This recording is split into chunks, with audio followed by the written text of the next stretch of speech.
देखो पहला application solenoid.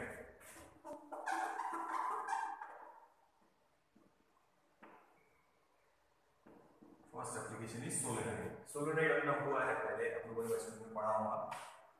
Insulated copper wire है insulated, wrapped in the shape of a cylinder, round wire, insulated copper wire wrapped in the shape of a cylinder is called solenoid। Copper wire लोग समझो ये rod है plastic का, ये इस पे wire insulated copper wire गोल गोल गोल गोल गोल गोल घुमाते जाओ तो सिलेंडर जैसा शेप आएगा, इसको बाहर निकाल लो फिर तो ये बन गया solenoid. Insulated copper wire wrapped in the shape of cylinder, cylinder के फॉर्म में रैप किया तो ये ऐसे है, ठीक है ना। इसमें से पास करेंगे करंट तो क्या डेवलप होगी, करंट कैरिंग वायर में मैग्नेटिक फील्ड, ठीक है हाँ मैग्नेटिक फील्ड डेवलप होगी। मैग्नेटिक फील्ड मैक्सिमम रहेगी या समझो स्ट्रॉन्ग रहेगी अलोंग द एक्सिस, और बाहर रहेगी पर कितनी कम रहेगी कि उसको अपन निगलेक्ट कर देंगे, ठीक है। तो इससे इलेक्ट्रोमैग्नेट भी बना सकते हैं। आप लोगों ने सुना हो सॉफ्ट आयरन का रॉड लो और उस पे ये इंसुलेटेड कॉपर वायर रैप कर, जब आप इसमें से करंट पास करेंगे तो आजू बाजू में क्या डेवलप होंगी, मैग्नेटिक फील्ड। तो उस मैग्नेटिक फील्ड की वजह से ये भी क्या बन जाएगा, मैग्नेट, और छोटे छोटे आयरन भी इसको अट्रैक्ट कर पाएंगे। जैसे ही आप करंट ऑफ कर देंगे मैग्नेटिक फील्ड गई, करंट कैरिंग वायर की मैग्नेटिक फील्ड गई, तो ये आयरन की भी मैग्नेटिक प्रॉपर्टी चली गई, ये वापस से नीचे गिर जाए। तो इलेक्ट्रोमैग्नेट में भी यही कॉन्सेप्ट यूज होता है सोलेनोइड वाला। तो जब किसी वायर में से करंट पास करेंगे तो क्या डेवलप होंगी, मैग्नेटिक फील्ड। ये हो गया। तो टेक्स्ट बुक में क्या किया है, ऐसी डायग्राम नहीं बनाया, तो उन्होंने क्या किया, इसका क्रॉस सेक्शन बनाया, ऐसा वायर्स दिखाया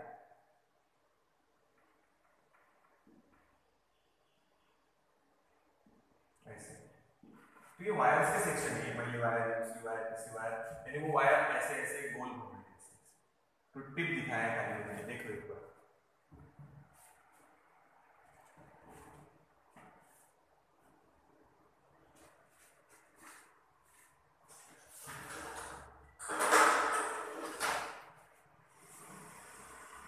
ठीक है, तो ये वायर का खाली टिप दिखाया है, यहाँ से current capital I small I लेंगे, small I is the current flowing through the solenoid. तो देखो अगर ये वायर यहाँ से तुम लोग की तरफ आ रहे, फिर इधर फिर इधर फिर इधर फिर इधर, ऐसे सर्कल है, तो यहाँ दे देंगे टॉर्क, यानी टुवर्ड्स द रीडर है वो वायर, और यहाँ से अंदर वापस क्रॉस। देखो समझे, तो एक जगह डॉट देना है, एक जगह क्रॉस देना है, तो समझना।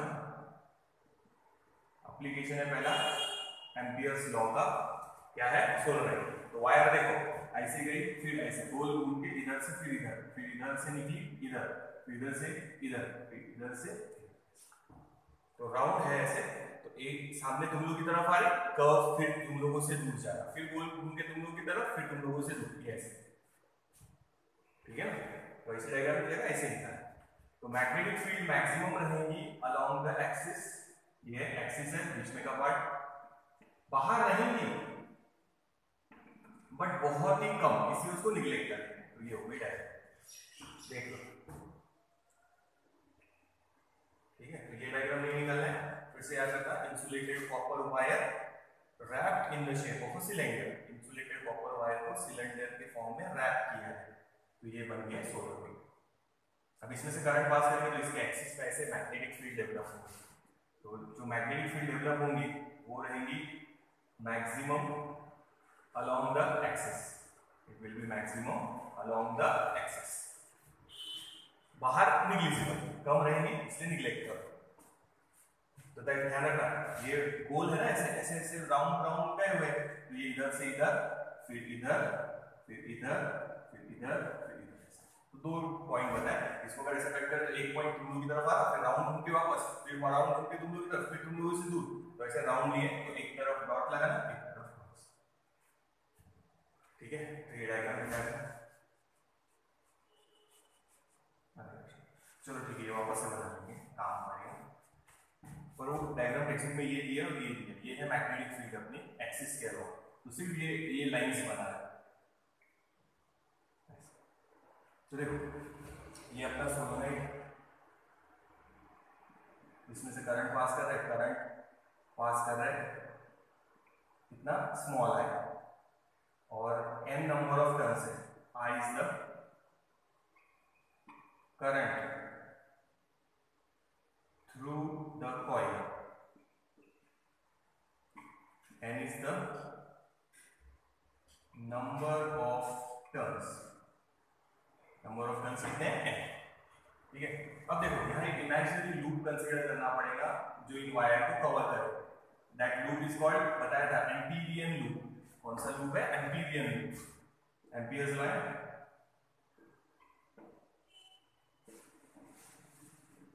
गॉस था थ्योरम तो गॉसियन लूप था, अब ये एम्पीरियन लूप है, इसको नाम दे देंगे A B C D.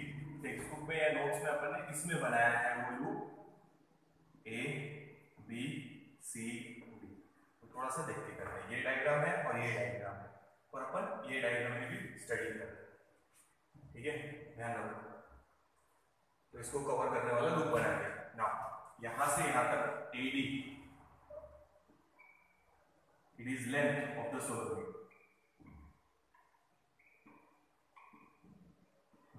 Length of the solenoid, इतना देख लो, आगे बढ़िए।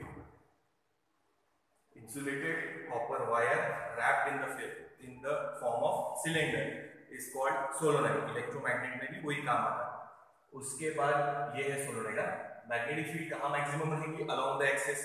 अब उसकी मैग्नेटिक फील्ड बनाए और वहां एक लूप कंसीडर कर लो, ए बी सी डी, ये ए बी सी डी ऐसे, पर टेक्स्ट बुक में ये और ये डायग्राम है, ये नहीं है, तो फिर भी मैंने बना दिया, ध्यान रखना। तो ये स्मॉल डी से इंक्लूड करें, तो ये डॉटेड लाइन से बना दो एम्पीरियन लूप,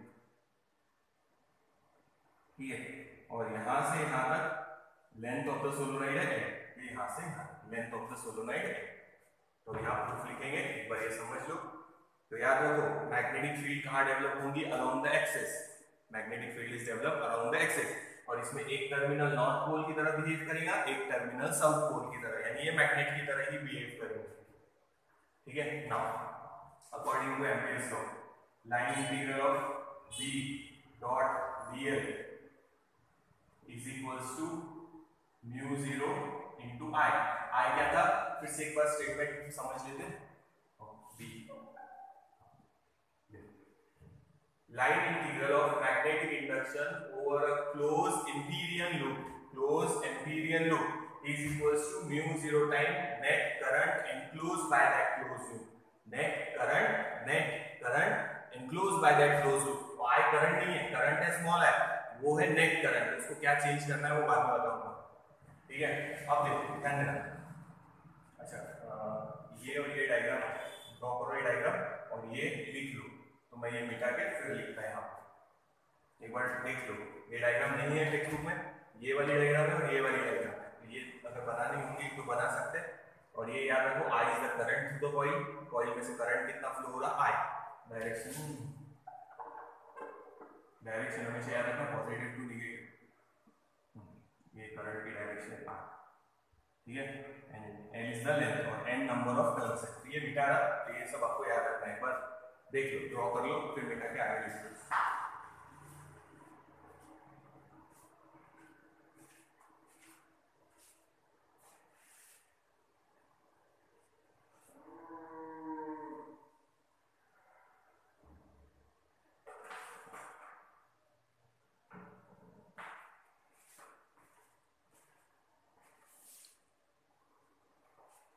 ठीक है, तो ये डायग्राम मिटा रहा है, और ये याद रखो, I is the current through the coil and n is the number of turns and L is the length of the solenoid। इतना मेंशन करो फटाफट, चलो।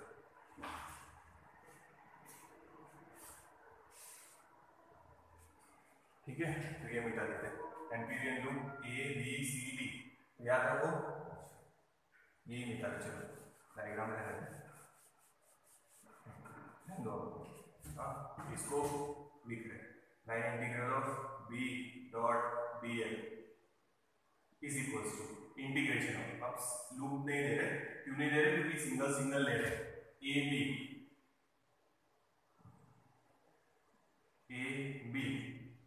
ठीक है, B dl cos theta plus था लूप के 4 सेक्शन है, 4 सेक्शन में रेक्टेंगुलर लूप है ना, 4 इसमें डिवाइड कर रहे हैं, ए बी हो गया।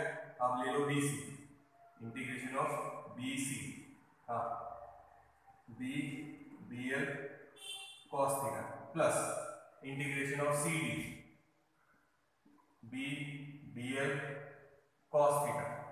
ठीक है, चलो ये राइट कर देते, ये है टेक्स्ट बुक में, देखो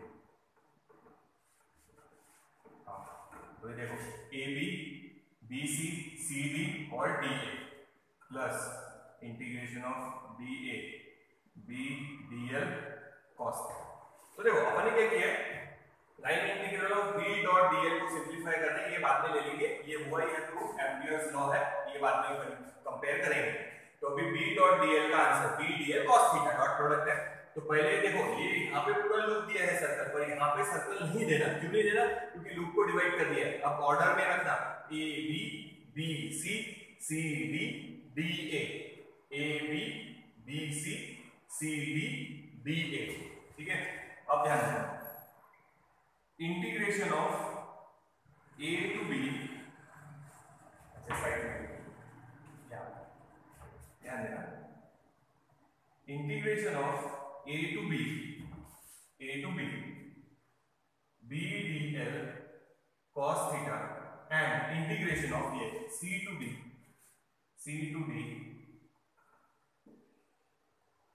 B D L cos theta, ये दोनों आएंगे 0।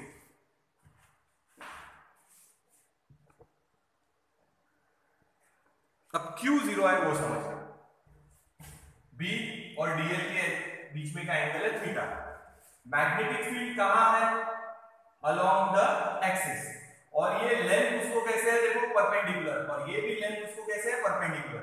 पहले बताया ना मैग्नेटिक फील्ड है अलोंग द एक्सिस, और ये लेंथ परपेंडिकुलर है 90 एंड cos 90 इज 0, इसीलिए ये वाली लेंथ का और ये वाली लेंथ का 0 B D L cos theta. फिर से याद रखो A to B and C to D, magnetic field ये वाली डायरेक्शन में,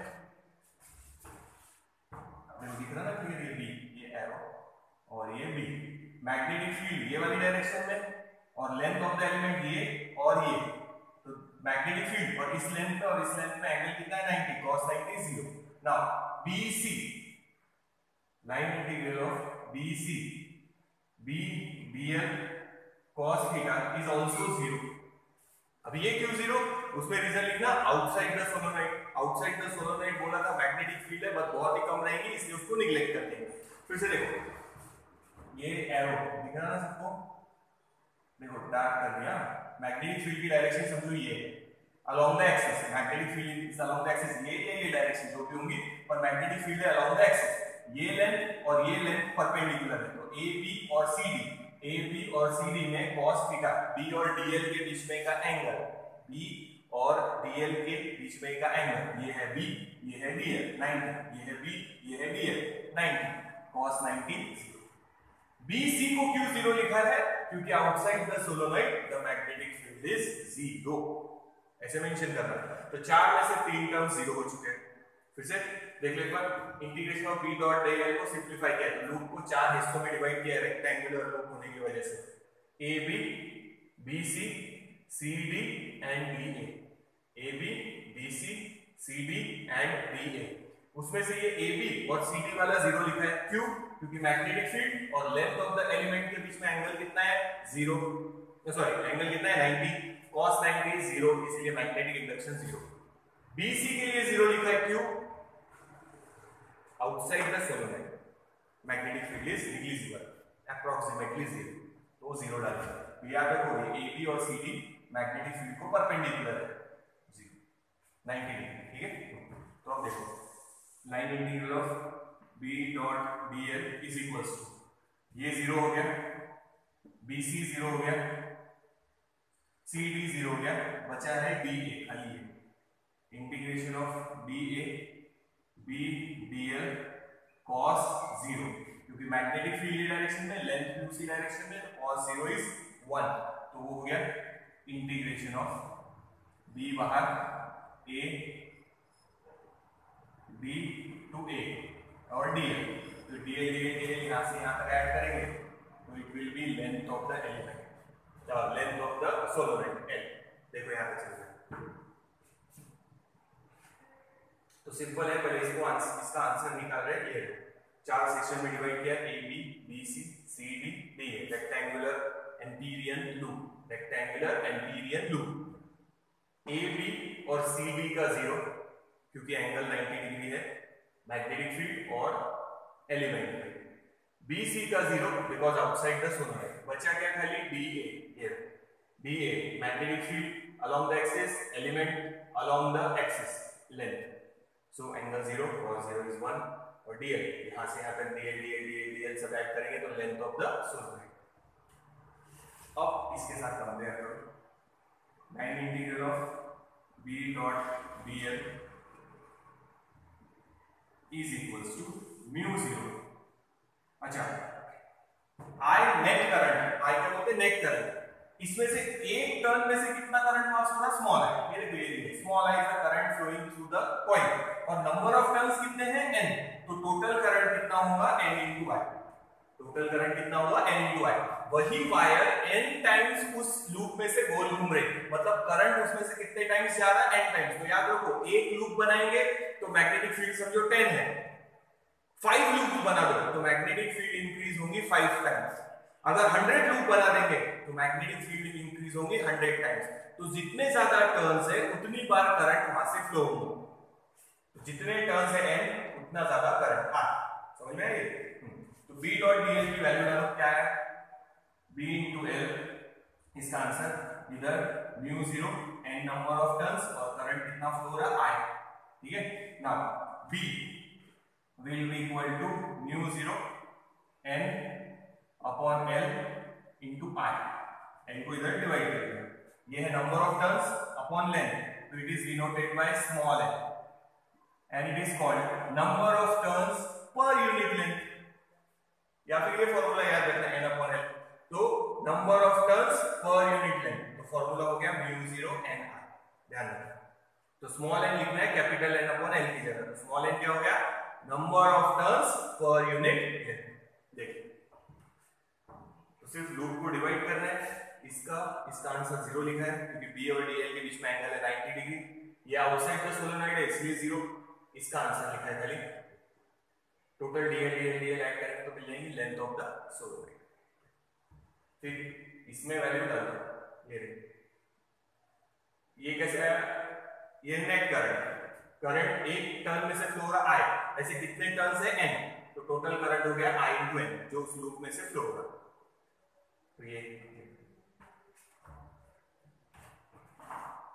तो ये हो गया पहला एप्लीकेशन अपना एम्पियर्स लॉ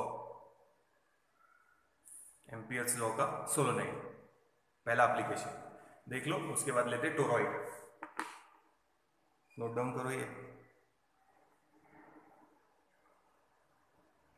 देख लो, सिंपल है, इंपॉर्टेंट है, सोलेनोइड का भी आया हुआ है बहुत बार एग्जाम में, मतलब पुराने सिलेबस में।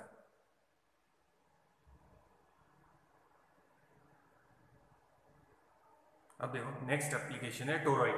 टोरॉइड कोई अलग चीज नहीं है, देखो ये है सोलेनोइड यानी स्प्रिंग जैसा, बस इसको क्या करना है, ऐसा गोल घुमाना है तो वो ऐसी अरेंजमेंट बन जाएगी।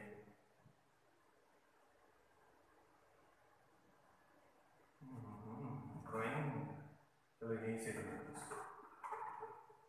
ठीक है, यहां से लगा ओके। तो ये बन गया टोरॉइड। तो सिर्फ सोलेनोइड को लेना है और उसको सर्कल के फॉर्म में बेंड कर देना है, तो वो क्या मिल जाएगा, toroid. Insulated copper wire wrapped in the shape of a cylinder is called solenoid. Solenoid bent in the form of a circle. Circle के फॉर्म में इसको बेंड कर दो तो ये मिल जाएंगे। तो मैग्नेटिक फील्ड यहाँ रहेगी एक्सिस के इस पे, इसके एक्सिस पे, तो ये रहेगा सर्कल की रेडियस। तो टेक्स्ट में ऐसे डायग्राम बनाया, वायर पे ये बनाया है, देखो ऐसे गोल।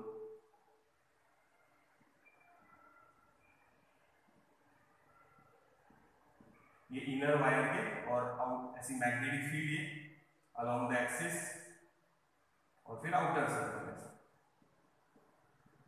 तो टेक्स्ट में ऐसे रहेगा, यानी कि कोई इधर से भी ऐसे नंबर ऑफ टर्न्स। तो याद रखना सोलेनोइड को अगर सर्कल के फॉर्म में बेंड कर देंगे तो क्या बन जाएगा, टोरॉइड। एक्सिस के अलॉन्ग ही मैग्नेटिक फील्ड है, बट अब यहाँ क्या बन गया है, सर्कल। ठीक है, तो अब देखो वही वापस से I is the current through the coil, N है नंबर ऑफ टर्न्स जो इसके पहले वाले में लिया था। फिर से वही शुरुआत वहीं से, line integral of B dot BL is equals to mu 0 I, where I is the net current. अब इसको अलग से सॉल्व करने का कोई मतलब नहीं है, छोटा सा ही है, तो इसको यही सॉल्व कर लेते हैं। Line integral of B DL cos 0, cos 0 की भी कहो समझ। मैग्नेटिक फील्ड ऐसे है सर्कल में यहाँ पे, तो ये length of the element tangential, और मैग्नेटिक फील्ड भी सर्कल में है तो कैसे रहेगी, टेंजेंशियल, दोनों के बीच में एंगल 0। ये है अपना रेडियस बार, इस कॉइल की रेडियस सर्कुलर, यस, ठीक है। तो ये है length of the element tangential, और मैग्नेटिक फील्ड भी सर्कल में है तो कैसे रहेंगे, टेंजेंशियल, दोनों के बीच में एंगल, और 0 इज 1, और ये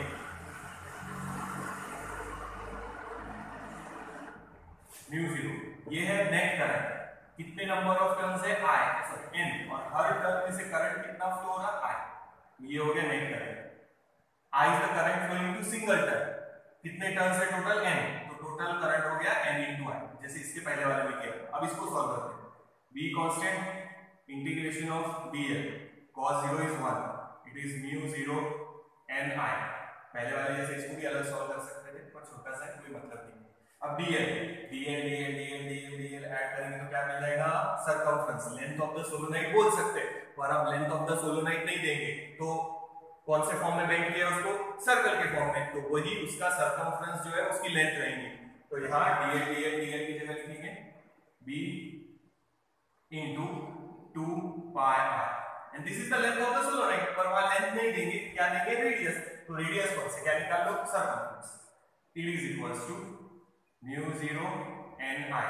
फाइनल आंसर है magnetic induction along the axis of a toroid is mu 0 n into I, ठीक है, अपॉन ये 2 pi r।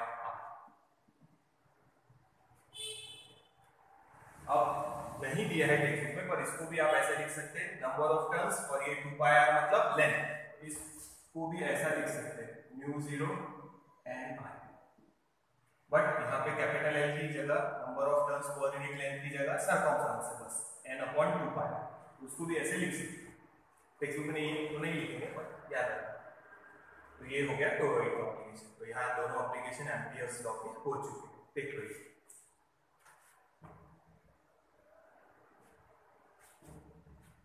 So this is the second application of Ampere's law.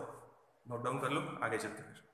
तो यहाँ चैप्टर खत्म हो गया एक्चुअल में, बट मैंने बीच में एक पार्ट छोड़ दिया है, क्योंकि वो उन्होंने उसमें डिलीट किया है, इसमें जो भी नया उन्होंने दिया 25% कम किया है सिलेबस, उसमें वो डिलीट किया है, पर फिर भी अपन ले रहे हैं, एक बार देख लो।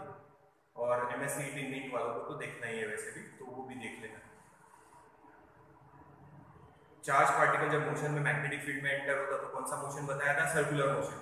फर्स्ट वीडियो एक बार वापस देखना, फिर टोरॉइड पे, फिर अपन साइक्लोट्रॉन पे चलते हैं। साइक्लोट्रॉन वाला पार्ट हटा दिया, पर फिर भी अपन ले रहे, ध्यान से देखना, ठीक है। तो यहाँ पे चैप्टर खत्म हो गया। इसके बाद वाला जो पार्ट ले रहे वो टेक्स्ट बुक में है, पर अभी जो बोर्ड की एग्जाम है 12th के, उसमें उसको कैंसिल किया है, मैंने कैंसल्ड वाले में भेजा है। तो हेलिकल पाथ और साइक्लोट्रॉन, तो वो दोनों कैंसिल किए हैं, पर फिर भी अपन ले रहे, तो भी नहीं भी है, फिर भी एक बार देख लें।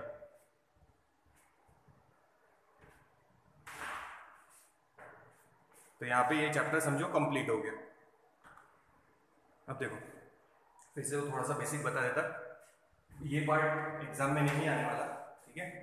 फिर से देख लो, और ध्यान रखना इसको देखने के पहले अपना फर्स्ट वीडियो वापस से देख लेना। तो suppose this is magnetic field, cross का मतलब क्या होता है, परपेंडिकुलर है पर इनटू द पेपर, और डॉट लगाया तो क्या होता, परपेंडिकुलर है टुवर्ड्स द रेडियस। तो अभी क्रॉस लगाया, मैग्नेटिक फील्ड है इनटू द पेपर, यानी यहां रखा है नॉर्थ पोल, यहां रखा है साउथ पोल, तो मैग्नेटिक फील्ड है नॉर्थ टू साउथ, यानी ये नॉर्थ पीछे साउथ, तो वो दिखाने की जरूरत नहीं है magnetic field. Suppose this is a charge particle, positive charge लेंगे q which is entering into the magnetic field, तो ये उसकी वेलोसिटी, ये magnetic field. Right hand rule लगाओ, right hand rule, first finger indicate the direction of current, ठीक है, पर यहाँ पॉजिटिव चार्ज की direction, middle finger indicate the magnetic field, ये रही मैग्नेटिक फील्ड, ये है चार्ज का मोशन, ये magnetic field, thumb indicate the direction of force, कौन सी डायरेक्शन में, अपवर्ड। तो जैसे ही वो एंटर होगा यहाँ पे it will perform circular motion. अब सर्कुलर मोशन ही क्यों, ये सेंटर है, समझो, ध्यान दो, यहाँ एंटर हुआ, ये मैग्नेटिक फील्ड, चार्ज सीधा जा रहा था इधर, और ये थंब। अब जैसे ही पार्टिकल एंटर हुआ उस पे अपवर्ड डायरेक्शन में फोर्स, ये अपवर्ड में जा रहा है। अब जैसे ही अपवर्ड में चेंज हुआ तो डायरेक्शन देखो अपने आप चेंज हो जाएगी, राइट हैंड में देखो, तो force is always directed towards a fixed point that is called centre. तो यहां सर्कुलर मोशन, अब यहां बाहर निकल गया, सीधा चला जाएगा। तो जब तक ये मैग्नेटिक फील्ड में है, और मैग्नेटिक फील्ड देखो, फोर्स का इक्वेशन क्या था, F is equal to Q V cross B, V और B के बीच में ये वेलोसिटी और ये मैग्नेटिक फील्ड 90 sin 90 1 आएगा यहाँ पे, तो फोर्स का मैग्नीट्यूड आएगा B Q V sin 90, cross product sin 90 is 1, तो ये है फोर्स। अब मान लो मैग्नेटिक फील्ड पूरी कर दिया अपन, तो यहां पे चार्ज है समझो मोशन में है, ठीक है, जैसे ही वो मूव करना शुरू करेगा वो कौन से मोशन में आ जाएगा, सर्कुलर मोशन। तो यहाँ पे वो चार्ज मूव होगा सर्कुलर मोशन में, अगर पूरी मैग्नेटिक फील्ड कर रहे, जैसे वो यहाँ से यहाँ तक सर्कल में था, और मैग्नेटिक फील्ड के बाहर जाने के बाद कौन सी लाइन में वापस जाएगा, स्ट्रेट। बट अगर वो फुल्ली मैग्नेटिक फील्ड में है तो it will perform circular motion. तो यही है साइक्लोट्रॉन का मोशन। साइक्लोन जिसमें हवाएं गोल गोल घूमती, टॉर्नेडोज बोलो या हरिकेन्स बोलो, या पानी में जो व्हर्लपूल तैयार होते वो गोल घूमते ऐसे, ठीक है, वैसे।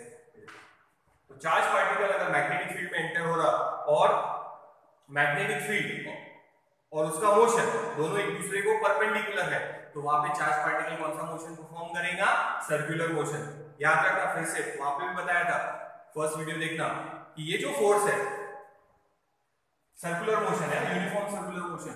सो फोर्स सिर्फ क्या चेंज कर रही, direction, it can not change its magnitude. Magnitude change नहीं कर पाएगा फोर्स, बट हर पॉइंट पे खाली क्या चेंज होगी, सॉरी क्या चेंज होगी, डायरेक्शन, राइट हैंड रूल के हिसाब से सिर्फ डायरेक्शन बदलेंगे। Force has no effect on its magnitude, no effect on its magnitude. तो मैग्नेटिक फोर्स का मैग्नीट्यूड पे कोई इफेक्ट नहीं है, खाली वो क्या चेंज कर पाएगा, डायरेक्शन। तो देख लेना फर्स्ट वीडियो में, तो पहले बताया था जैसे यहाँ चार्ज एंटर हुआ सीधा इधर चला गया, क्यों इधर गया, क्योंकि यहाँ semi circle, sorry 1/4 circle perform किया, मैग्नेटिक फील्ड के बाहर था, निकल गया बाहर। पर अगर पूरा मैग्नेटिक फील्ड है और फिर वो एंटर करे तो वहां पे कौन सा मोशन परफॉर्म करेगा, वो कंप्लीट सर्कल। तो यही कॉन्सेप्ट है साइक्लोट्रॉन, वो आगे लेते हैं, पहले ये समझो, ठीक है ना। देखो फिर से बता,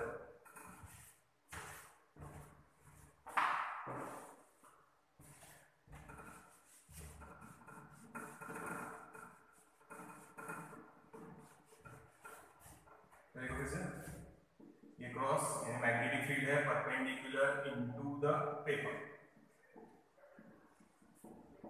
ये charge particle positive charge, velocity की डायरेक्शन ये और मैग्नेटिक फील्ड दोनों एक दूसरे को परपेंडिकुलर। ये चार्ज की मोशन या करंट समझो, पॉजिटिव चार्ज की डायरेक्शन, करंट की direction, magnetic field perpendicular, thumb क्या करेगा, फोर्स। अब जैसे ही वो आएगा वैसे वो अपवर्ड डायरेक्शन में जाएगा और ऐसा मोशन परफॉर्म करेगा और यहां से बाहर।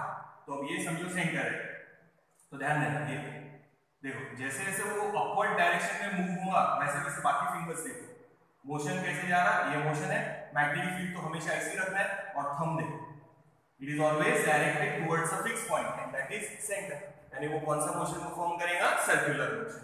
और अगर पूरी मैग्नेटिक फील्ड बना दे तो it will perform complete circle, ठीक है। तो यहां ले लेंगे mv²/r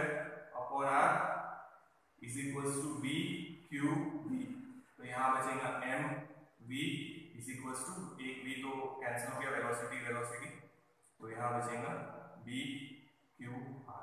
ये फॉर्मूला याद रखना। किसी ने बोला रेडियस निकालो तो इससे निकाल सकते हैं, वेलोसिटी निकालो तो भी निकाल सकते हैं, मैग्नेटिक फील्ड न्यूमेरिकल में जैसे आएगा वैसा देखेंगे। तो ये याद रखो इक्वेशन। फिर साइक्लोट्रॉन लेते हैं, ये साइक्लोट्रॉन का मोशन है खाली कि वो सर्कुलर मोशन में कैसे आया, ये पहले भी समझाया है, वो सर्कुलर मोशन में आया। अब साइक्लोट्रॉन का कॉन्सेप्ट देखते हैं, ये देख लो पहले। तो सेंट्रीपिटल फोर्स है, कौन प्रोवाइड करेगा? Magnetic force. Magnetic force will provide necessary centripetal force circular motion के लिए। तो याद रखना, यहाँ पे जो फोर्स एक्ट हो रहा है ये magnetic force, it has no effect on the magnitude of the velocity. हाँ, खाली डायरेक्शन चेंज होंगे बट मैग्नीट्यूड चेंज नहीं होगा। यूनिफॉर्म सर्कुलर मोशन है, ध्यान रखना। तो ये देख लो, फिर आगे चलो। फिर साइक्लोट्रॉन देखेंगे, एक्चुअल साइक्लोट्रॉन कंसेप्ट करेंगे। Cyclotron is nothing but a particle accelerator, जैसे वेन डी ग्राफ जनरेटर था। तो वेन डी ग्राफ जनरेटर के जैसे ये पार्टिकल एक्सीलरेटर है, सिर्फ एक्सीलरेट करने का तरीका अलग है बस। तो ये देख लो, तो ये साइक्लोट्रॉन मोशन हो गया। अब लेंगे cyclotron, construction and working of cyclotron. ये देखो, अब देखो साइक्लोट्रॉन एक्चुअल में रहता कैसे। वो साइक्लोट्रॉन का मोशन था सर्कुलर। इट कंसिस्ट ऑफ 2 डीज। अब डीज कैसे बनाते हो बताओ।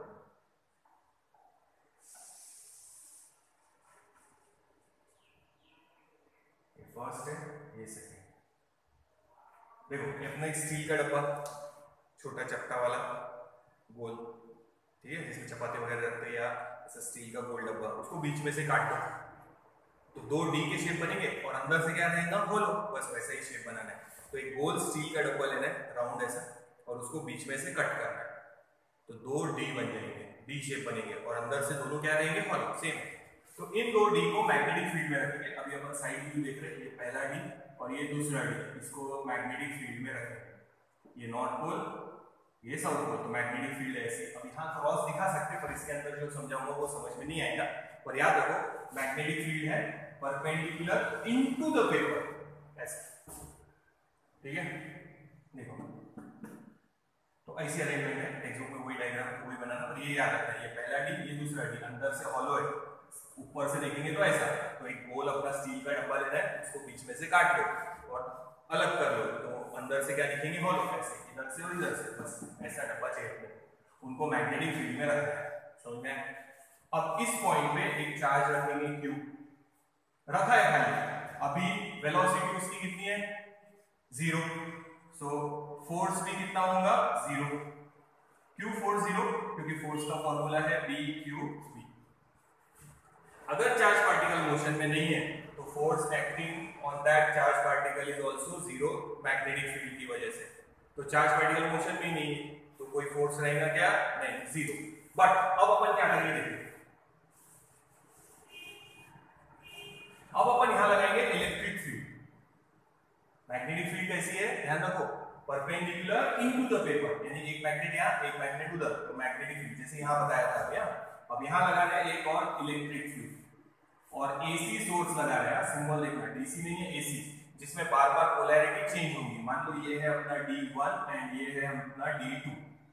देखो, तो यहाँ पे दोनों फोर्स लगाया अपन ने, एक इलेक्ट्रिक फोर्स और एक मैग्नेट, यानी एक इलेक्ट्रिक फील्ड लगाया है, एक मैग्नेटिक फील्ड। अब जैसे तुम मैग्नेटिक फील्ड लगाएंगे, सॉरी, जैसे तुम इलेक्ट्रिक फील्ड लगाएंगे, मान लो ये हो गया पॉजिटिव और ये हो गया नेगेटिव, अल्टरनेटिंग करंट है, पोलैरिटी विल चेंज, ठीक है, ये ऐसा।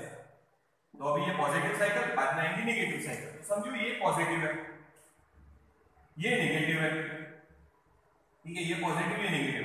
तो ये चार्ज इसकी तरफ अट्रैक्ट होगा। जैसे ही वो अट्रैक्ट होगा यानी वो मूव होना शुरू हो गया, उसमें क्या आ गई? वेलोसिटी। अब जैसे ही वेलोसिटी आ गई, मैग्नेटिक फोर्स एक्ट होगा और फॉर्मूला आ गया BQ। तो ये परफॉर्म करेगा सर्कल, यस, ठीक है। तो जैसे ही ये इलेक्ट्रिक फील्ड लगाया तो यहाँ पे दोनों फील्ड का कॉम्बिनेशन है। मैग्नेटिक फील्ड सर्कुलर मोशन देगा और इलेक्ट्रिक फील्ड ने क्या किया है? इसको एक्सेलरेट किया है, नहीं तो बेचारा तो रेस्ट में था। तो इलेक्ट्रिक फील्ड ने उसको एक्सेलरेट किया है और मैग्नेटिक फील्ड ने उसको कौन सा मोशन दिया है? Circular motion. तो सर्कुलर मोशन का काम है मैग्नेटिक फील्ड का,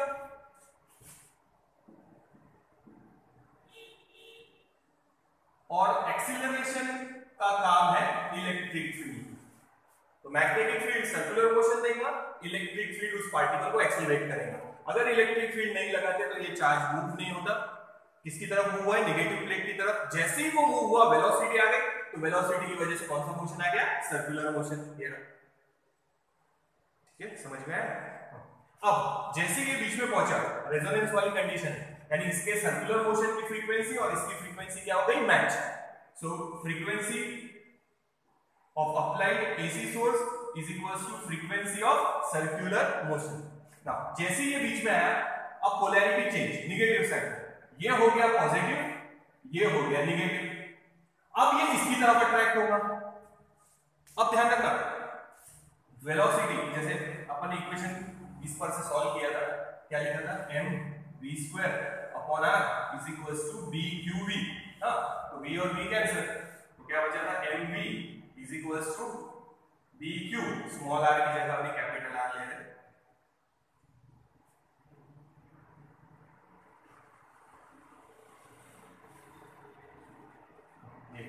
v cancel, mv bq r, ये वाला इक्वेशन लेंगे, ठीक है। अब जैसे ही वो यहां पहुंचा, फिर उसको इसने अट्रैक्ट किया, मतलब वेलोसिटी बढ़ रही, force change.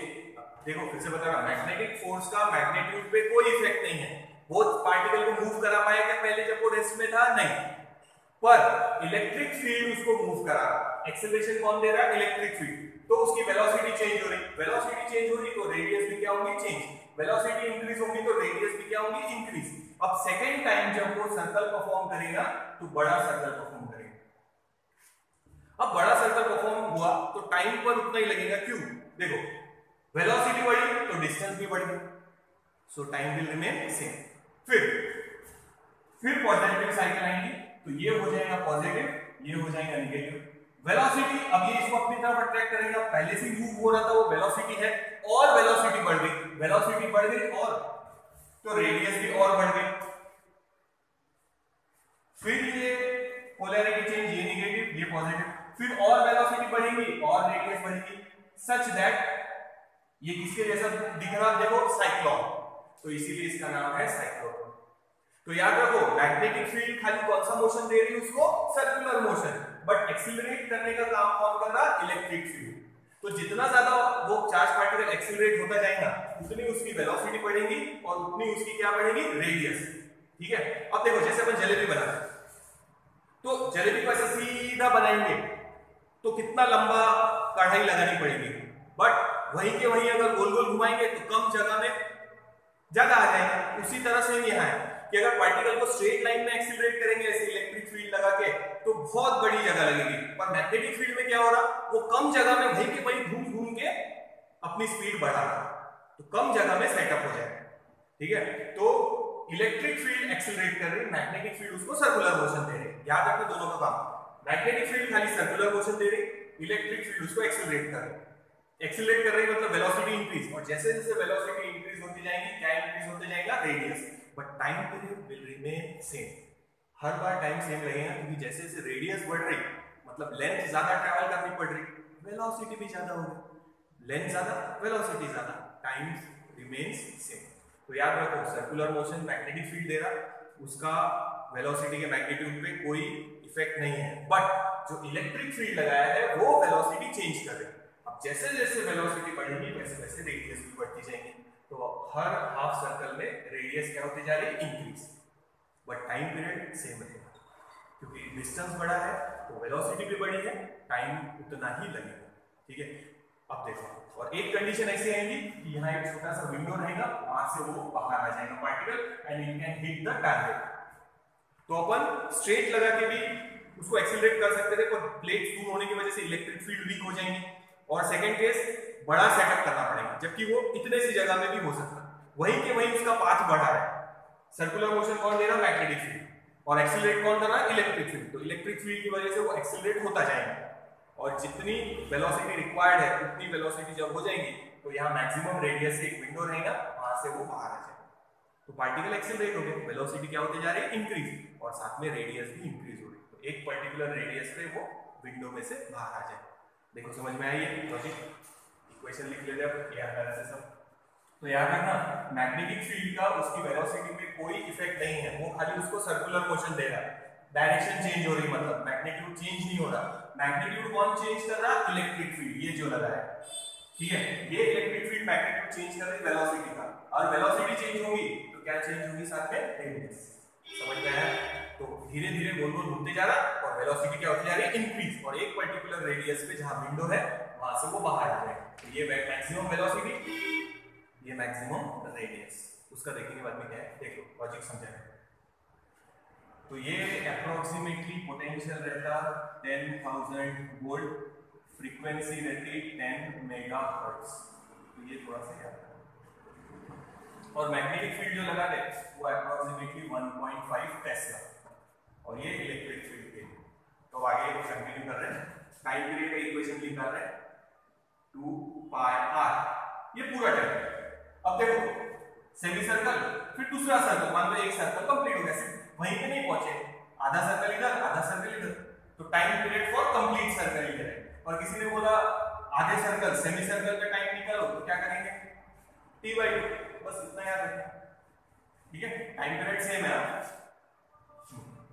2 pi r upon v, so it is 2 pi r, v की वैल्यू डालो यहां से, क्या आएगा? v q r, ये अपॉन में m, ये v की वैल्यू यहां से सब्स्टिट्यूट करो, v q r upon m, v q r upon m, r r cancel, सो टाइम पीरियड की इक्वेशन 2 पाई, ये m ऊपर मल्टीप्लाई अपॉन में v q। देखो तो रेडियस आई कि इसमें नहीं है, तो टाइम पीरियड क्या रहेगा? कांस्टेंट।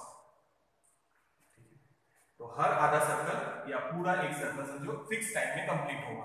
अगर किसी ने बोला सेमी सर्कल का टाइम निकालो, तो यही इक्वेशन से आंसर निकालना, और जो भी आंसर आएगा उसको 2 से डिवाइड कर देना, बस इतना करना है, तो t/2 मिल जाएगा। पर वो भी काफी है, ये याद रखो, समझ गया ना? 2 pi m upon v q। और फ्रीक्वेंसी पूछा तो 1 अपॉन t, तो ये हो जाएगा v q upon 2 pi m, ये हो गया फ्रीक्वेंसी, ठीक है। तो ये जस्ट वैल्यूज याद रखना, इसका कोई काम नहीं है, एक्सप्लेनेशन समझ गया होगा। तो वोल्टेज लगाता है अप्रोक्सीमेटली 10,000 वोल्ट, और फ्रीक्वेंसी इसकी है 10 मेगाहर्ट्ज, तो ये भी फ्रीक्वेंसी उतनी आएगी, पर अलग अलग रहेगा, न्यूमेरिकल में जो आंसर आएगा वो लिखेंगे, ये याद नहीं रखना है, सिर्फ थ्योरेटिकल में ध्यान रखना। और ये 1.5 टेस्ला मैग्नेटिक फील्ड। तो मैग्नेटिक फील्ड कौन सा क्वेश्चन दे रही? सर्कुलर। और एक्सीलरेशन का काम किसका है? इलेक्ट्रिक फील्ड का। तो जैसे ही यहाँ चार्ज पार्टिकल पहले रेस्ट में था, इलेक्ट्रिक फील्ड लगाते ही मोशन में आया, तो कौन से मोशन में आ गया? सर्कुलर मोशन में। अब हर बार बड़ा सर्कल क्यों कवर हो रहा? क्योंकि जैसे जैसे एक्सीलरेशन होगा इलेक्ट्रिक फील्ड की वजह से वेलोसिटी क्या होगी? इंक्रीज, तो रेडियस भी क्या होगी? इंक्रीज, बड़ा होता जाएगा सर्कल। और एक कंडीशन ऐसे है कि जहां रेडियस मैक्सिमम हो जाएगी, वेलोसिटी भी मैक्सिमम, और वो पार्टिकल वहां से बाहर होकर टारगेट को हिट करेगा। अल्फा पार्टिकल एक्सीलरेट करेगा, गोल्ड फॉइल को हिट करेगा, बस। तो वेन डी ग्राफ जनरेटर और ये सेम ही है, सिर्फ वहां एक्सीलरेट करने का तरीका अलग था, यहाँ एक्सीलरेट करने का तरीका अलग है। यहाँ दोनों फील्ड लगाया है, मैग्नेटिक फील्ड भी लगाया है और इलेक्ट्रिक फील्ड भी लगाया है, दोनों का काम अलग अलग है। कम जगह में वेलोसिटी बढ़ा रहा है वहां पे, तो सर्कल की वजह से वहीं के वहीं घूमेगा, और मैग्नेटिक फील्ड की वजह से और इलेक्ट्रिक फील्ड की वजह से वेलोसिटी इंक्रीज होगी। देखो और लेते आगे क्वेश्चन, ये दो याद रखो, देख ले। अब देखो आगे, तो जब वो बाहर निकलेगा उससे ज्यादा वेलोसिटी उसकी इंक्रीज नहीं हो सकती, वो उसकी मैक्सिमम वेलोसिटी रहेगी, ठीक है। तो यही कर लेते, इस v की जगह लिखेंगे v मैक्स, वेलोसिटी मैक्सिमम, ये v q r, r को एग्जिट कर लो जहां से वो एग्जिट हो रहा विंडो में से, और ये मास में है, तो ये है मैक्सिमम वेलोसिटी का इक्वेशन। सिर्फ v मैक्स कर दिया और r एग्जिट, यानी रेडियस उस टाइम पे जब वो बाहर गया होगा एग्जिट। देखिए आगे स्वच्छ भारत वाले 2 मिनट रुक जाओ, ठीक है। चलो आगे, तो काइनेटिक एनर्जी निकाल लेते हैं। Kinetic energy maximum it is half m v max square, so it is half m v max square, square लिख रहे हैं direct, v square q square R exit का square divided by M square. So kinetic energy maximum का equation हो जाएगा ये, M एक cancel हो जाएगा, ये एम बचेगा, ये 2, तो अपन में वो लिख लेंगे B square Q square R exit square upon twice M. This is the equation for maximum kinetic energy. And maximum kinetic energy no effect on frequency, has no effect on frequency. Frequency change नहीं होगी, velocity बढ़ रही but frequency जो time period है वो same रहेगा, याद रखिए। देखो एनर्जी बहुत ज्यादा है, समझिए mega electron volt to giga electron volt तक रहेंगी। तो mega electron volt to giga electron volt तक एनर्जी रहेगी। इसके यूज वही है जो वेन डी ग्राफ जनरेटर में बताए थे, यानी पार्टिकल और मैटर का स्टडी, यानी जैसे गोल्ड फॉइल पे बम्बार्ड करते हैं, गोल्ड फॉइल पे बम्बार्ड किए तो क्या स्टडी कर रहे थे अपन, न्यूक्लियस के बारे में, तो मैटर का इंटरैक्शन स्टडी कर रहे थे एक दूसरे से, ठीक है। या फिर आइसोटोप्स बना के काम आएगा, या कैंसर के ट्रीटमेंट में काम आएगा, यानी मेडिकल इसमें काम आएगा।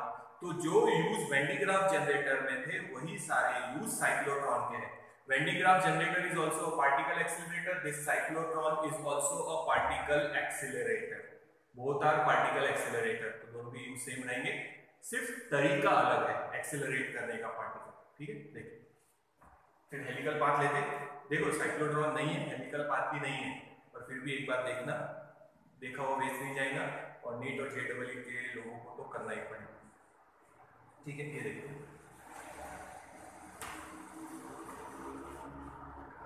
अब देखो लास्ट टॉपिक ले लेते हैं, हेलिकल पाथ। नाउ सपोज, अब देखो अब लेंगे हेलिकल पाथ। हेलिकल पाथ का मतलब क्या होता है वो समझिए।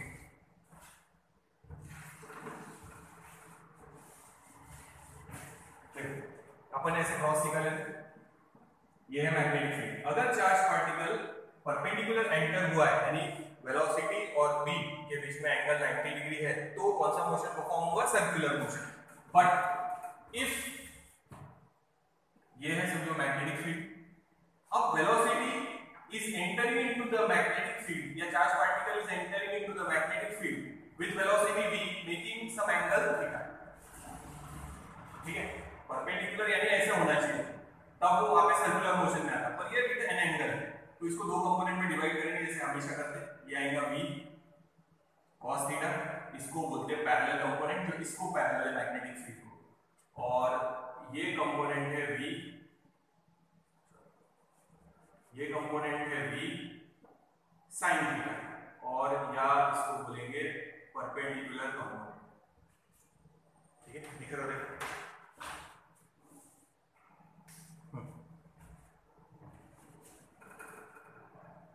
ये हेलिकल पाथ है, v sin theta, or we can say perpendicular component.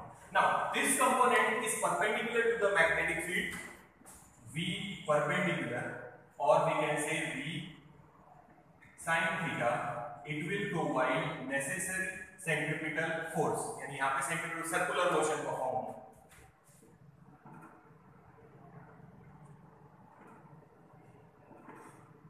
तो याद रखना ये कंपोनेंट जो है वो परपेंडिकुलर कंपोनेंट है इसको मैग्नेटिक फील्ड को, तो यहाँ पार्टिकल कौन सा मोशन परफॉर्म करेगा, सर्कुलर मोशन। तो सर्कुलर मोशन इस कंपोनेंट की वजह से हो रहा है।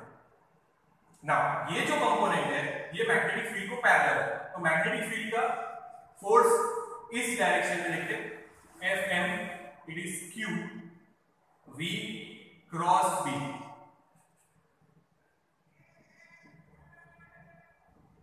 कौन सा कंपोनेंट है ये, पैरेलल कंपोनेंट। तो ये पैरेलल कंपोनेंट और ये मैग्नेटिक फील्ड, दोनों के बीच में एंगल 0, अगर 0 है तो साइन 0, परपेंडिकुलर दोनों, cross product, sorry perpendicular cross product है तो साइन थीटा आएगा, साइन थीटा की वैल्यू 0। तो ये तो सर्कुलर मोशन में इसका कोई इफेक्ट नहीं है, ये पार्टिकल को स्ट्रेट लाइन में लेके जाएगा। सो v पैरेलल, और we can say v cos theta will provide कौन सा मोशन, लीनियर। तो याद रखो ये जो कंपोनेंट है ये परपेंडिकुलर टू मैग्नेटिक फील्ड है, ये प्रोवाइड करेगा सर्कुलर मोशन, और ये जो कंपोनेंट है जो पैरेलल है मैग्नेटिक फील्ड को वो प्रोवाइड करेगा लीनियर मोशन। तो पार्टिकल ऐसे मूव होगा, तो लीनियर मोशन भी है और सर्कुलर मोशन भी, यानी सर्कल परफॉर्म करते करते आगे की तरफ मूव होगा। तो this shape is like that of a helix, वो चूड़ी जैसा देखा ना, रिंग स्प्रिंग जैसा, दैट इज कॉल्ड हेलिक्स। तो ये हेलिकल पाथ, हेलिकल पाथ, ठीक है। देखिए तो याद रखना ये फर्स्ट पॉइंट और ये सेकंड पॉइंट, बस इतना ही लिखना है बस, ठीक है। इसको मिटा दे, नोट बता देता है, ये याद रखो। तो याद रखना vertical component v sin theta will provide circular motion and horizontal component v cos theta will provide linear motion। आगे लेते हैं, नोट में याद रखना है क्या लिया था हमने, mv is equals to bqv ऐसे लिखा था आपने, इसके पहले क्या हुआ देखो। तो ये वो कंपोनेंट है जो सर्कुलर मोशन देगा, mv square upon r bqv BQR, ये तो ये कौन सा कंपोनेंट है, परपेंडिकुलर कंपोनेंट। ये देख लो एक बार, इसके पहले वाले डेरिवेशन में देखो,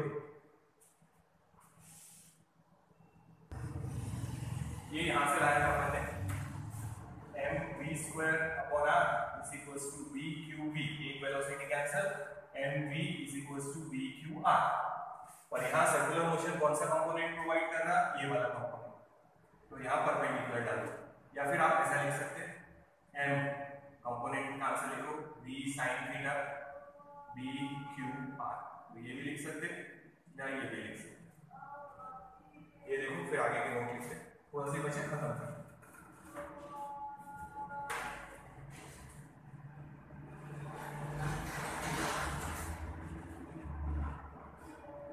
टाइम पीरियड उतना ही रहेगा, टाइम पीरियड में कोई फर्क नहीं पड़ेगा। 2 पाई m अपॉन dq, क्योंकि वेलोसिटी नहीं है इसमें इक्वेशन में, और we can write frequencies dq upon 2 pi, ये ध्यान रखो।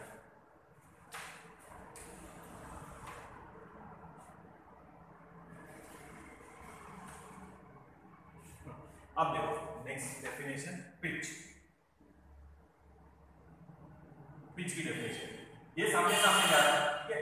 तो यहां से रोटेशन शुरू हुआ, यहां पे वापस पहुंचे, एक रोटेशन कंप्लीट।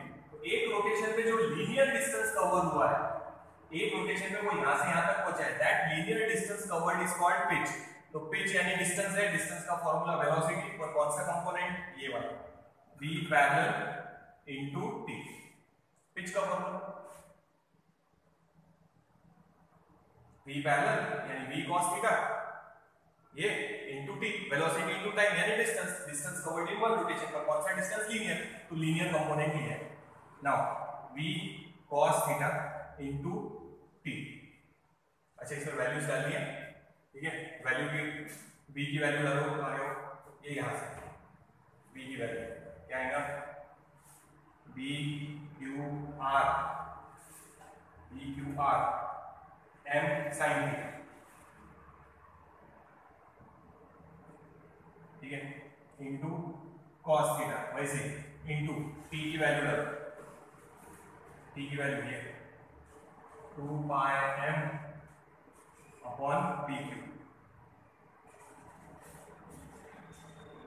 फाइनल आंसर इनको मिटा देते हैं,